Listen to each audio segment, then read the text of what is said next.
10,000 Ways That Didn't Work. Thomas Edison helped to light the world. As a boy, Tom Edison once used a wire to tie together the tails of two huge tomcats. He then rubbed their fur to see if an electrical charge would result. But the only outcome for Tom that day was that he got badly clawed. Thomas Edison loved doing science experiments. Some worked, but most didn't. Yet Tom never felt discouraged and never wanted to abandon any project. His perseverance paid off. By the time he died at age 84, Tom had created over 1,000 inventions. These included the electric light bulb and the phonograph, record player. He was born in 1847 in Milan, Ohio. Tom never spoke until he was 6 years old. His first teacher thought Tom was stupid.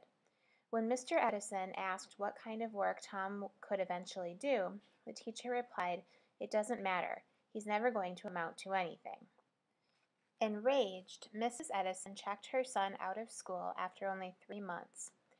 Until Tom was 12, his mother tutored him at home.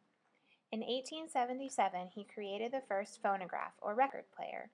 He called it a talking machine. Tom speaking the first 4 lines of "Mary Had a Little Lamb" became the first words of recorded human speech. The phonograph brought music to millions, but Tom had no interest in it being used for recording music. "I don't want the phonograph sold for amusement purposes," he once stated. "It's for business purposes only." 2 years later, the same person whose first teacher labeled him stupid brought the world artificial electric light. In his New Jersey lab, Tom took a thin, wire-like object called a filament. He placed it into a glass vacuum bulb. For 40 straight hours, he watched the filament glow steady and bright inside the bulb.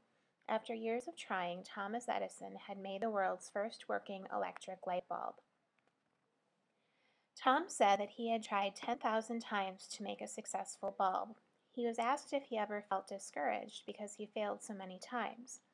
"I never failed at all," was Tom's calm reply. "I discovered 10,000 ways that didn't work." When he worked, Tom often became lost in his own world. Sometimes he toiled up to 18 hours straight.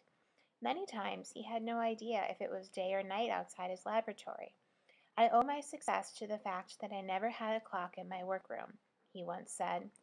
When Tom turned 75, his wife Nina asked him to cut his working hours to only 16 hours a day. Tom couldn't imagine working such a schedule, but with a deep sigh, he agreed to do so.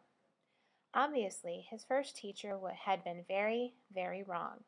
Today, the world owes a great deal to that stupid inventor who loved both learning and doing.